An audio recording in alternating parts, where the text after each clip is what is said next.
ರಾಜಧಾನಿ ದೆಹಲಿಯಲ್ಲಿ ವಾಯುವಿನ ಗುಣಮಟ್ಟ ಮತ್ತಷ್ಟು ಕುಸಿತ ಕಂಡಿದೆ. ಇಂದು ಬೆಳಗ್ಗೆಯೂ ಸಹ ವಾಯುವಿನ ಗುಣಮಟ್ಟ ಸೂಚ್ಯಂಕವನ್ನು ಅತ್ಯಂತ ಕಳಪೆ ವರ್ಗಕ್ಕೆ ಸೇರಿಸಲಾಗಿದೆ.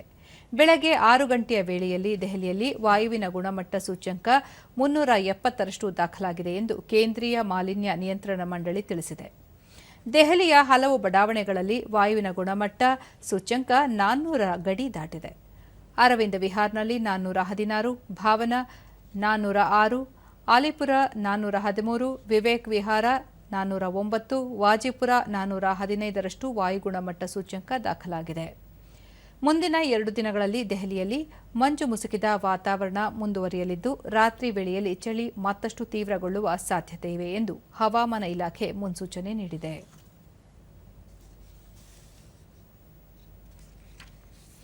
ಇದೇ ವೇಳೆ ಅಂಡಮಾನ್ ಮತ್ತು ನಿಕೋಬಾರ್ ದ್ವೀಪ ಸಮೂಹದಲ್ಲಿ ಇಂದು ಭಾರೀ ಮಳೆಯಾಗುವ ಸಾಧ್ಯತೆಗಳಿವೆ. ತಮಿಳುನಾಡು, ಪಾಂಡಿಚೇರಿ, ಕರೈಕಲ್, ಕೇರಳ, ಮಾಹೆ, ಆಂಧ್ರಪ್ರದೇಶದ ಕರಾವಳಿ, ಯಾನಂ, ರಾಯಲಸೀಮಾದಲ್ಲೂ ಮುಂದಿನ 4-5 ದಿನಗಳಲ್ಲಿ ಭಾರೀ ಮಳೆಯಾಗುವ ಸಾಧ್ಯತೆಯಿದೆ ಎಂದು ಹವಾಮಾನ ಇಲಾಖೆ ತಿಳಿಸಿದೆ. ಬಂಗಾಳಕೊಲ್ಲಿಯಲ್ಲಿ ವಾಯುಭಾರ ಕುಸಿತ ಸಂಭವಿಸಿದ್ದು, ಮೀನುಗಾರರು ಸಮುದ್ರಕ್ಕೆ ಇಳಿಯದಂತೆ ಮುನ್ನೆಚ್ಚರಿಕೆ ನೀಡಲಾಗಿದೆ.